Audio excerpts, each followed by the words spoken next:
May sadya ka na, ma'am. Meron. Pero dalawa lang ang sadya ko dito.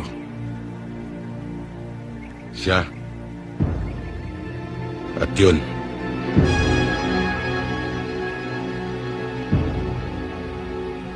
Bakit? Anong kailangan mo sa amin?